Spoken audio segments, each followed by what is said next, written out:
My favorite writers during this period would all have been hunting writers: Elmer Keith, Jack O'Connor, and the big game expert, Colonel Townsend Whelan. If I'd been confronted at this level with Yeats, Eliot, Hardy, Whitman, or Frost, I don't know what I would have felt. If we exempt boys' books, hunting books, and the occasional Mickey Spillane paperback, my real reading life may be said to have begun when I entered the Rice Institute, as it was then called, in the fall of 1954. I strolled in wonder through the stacks of Fondren Library, which then held about 600,000 books. I took freshman English under Professor Will Dowden, who had us read the love song of J. Alfred Prufrock, which, at a stroke, blotted out all the poetry I'd read in high school except maybe Keats. I learned about Eliot, and the other modern poets soon followed. At this point, I had no inkling that I might someday be able to write books myself. And even if I had the inkling, I wouldn't have had the time. For me to be at Rice at all required a great intellectual leap. Just getting my homework read was all, and sometimes more than all, that I could get done. My 3 roommates in the garage apartment we lived in on North Boulevard were, like most of the other undergraduates at Rice, studying to be engineers. Math 101 caused no trouble for my roommates. For myself, it was a barrier reef I knew I would never cross. Almost before I got my clothes unpacked at Rice, I knew I would soon be leaving. A year and a half later, I left.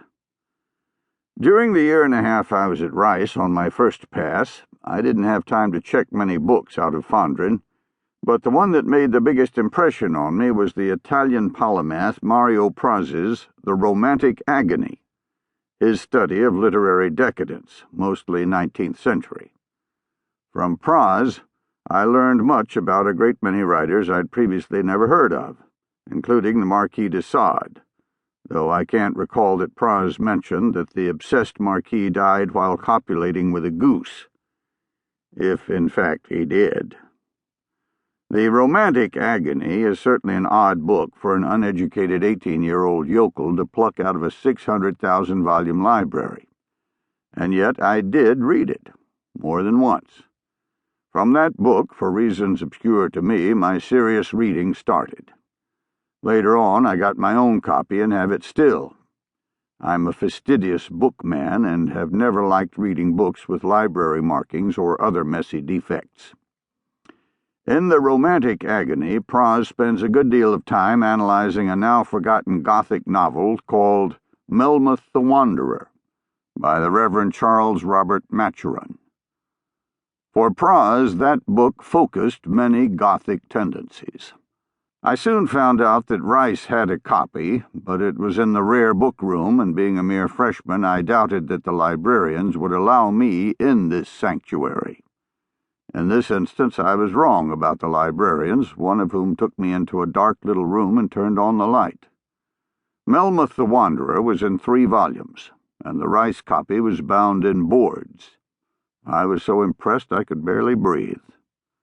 The kindly librarian, though, was breathing fine, and at once went back to her duties, leaving me alone with this treasure. I began to read, and then I stopped. I'd never read or even touched a book that old, and was unprepared to appreciate what I found.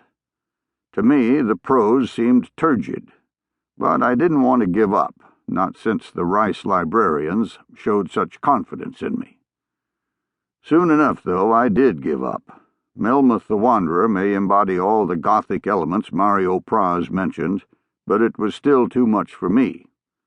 Much later, I owned H.P. Lovecraft's copy of Melmoth the Wanderer, and the attractive 3-volume Bentley reprint, a book that proved much easier to sell than to read.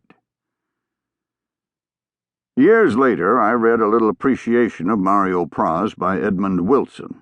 The two met occasionally. From Wilson, I gathered that Praz was a great historian of furniture whose Rome apartment was packed with goodies. I think it may have been Praz who turned Wilson